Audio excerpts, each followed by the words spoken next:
Jennifer BlackOak. I think it's funny that he said we're all in the same boat because, hello, I've been always here as a Native American.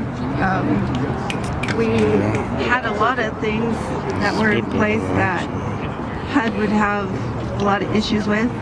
Having one teepee and one family all together in one room, sleeping outdoors, set up a teepee anywhere we wanted to go. Hey, that was pretty awesome culture that we had. And then we have all these silly little rules that have been implemented by white men. And myself, I've just got off the streets. We were homeless for like 3 months, and it was pretty hard, to say the least.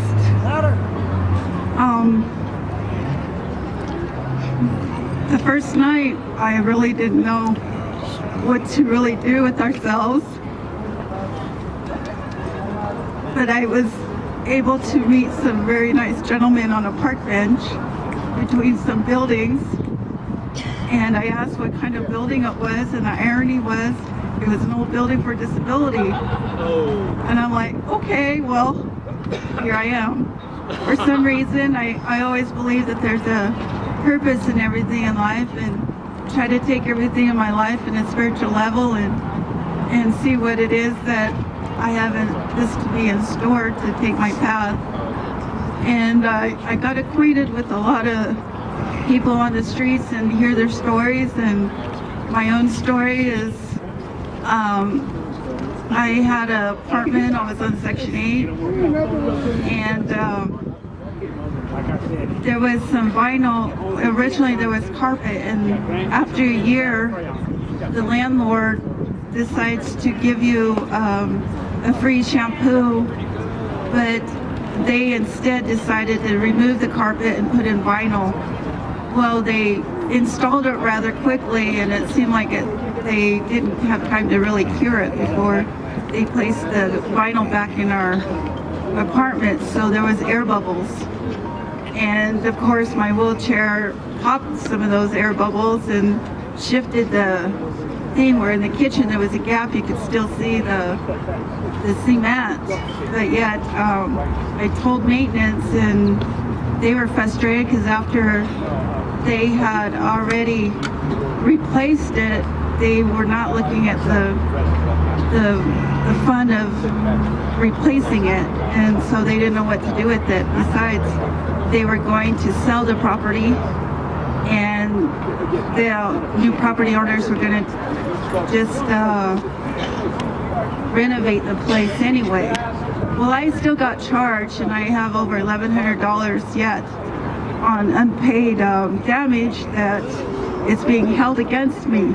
And yeah, and so I've had 4 legal aid lawyers and trying to assist me and helping me remedy this, but each of them had their own way of dealing with this problem, and it's still not resolved. And that was a couple years now, but it hinders me from getting back on Section 8.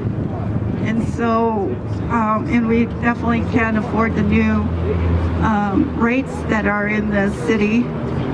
And we had to get really creative when we finally did find a really nice landlord that allowed us to come in and on the good faith of our word, and we do have a place to call home now. But without that, I would still be out here, and I pray for every day that these people are out on the streets, because when I was out here, I didn't get no sleep. And to see these people one night, we had a sanctuary, so we thought, at a church courtyard in Lakewood, and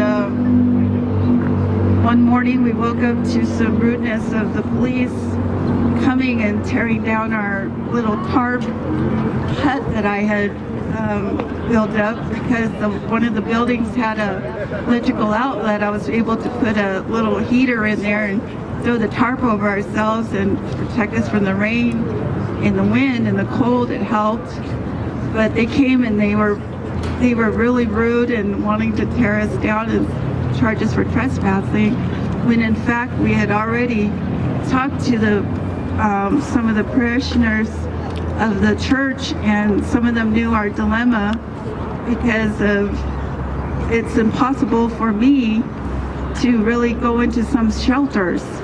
It's not, I become a liability because nobody wants to pick me up or put me down on the floor mats, or they're full, or some other thing that's going on. And I don't fit in any demographics as far as alcoholism, drug abuse, or anything else that they cater to, more or less, some of these coalitions.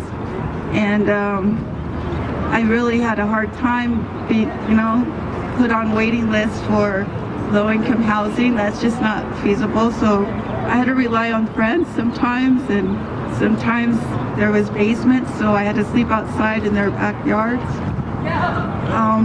There was a lot of things that we had to do, and I appreciate that there's a lot of people taking interest in helping, and even though I am off the streets now, I am wanting to go and help any organization that does have a heart and really wanting to do something and make changes in the laws in the Takiasi.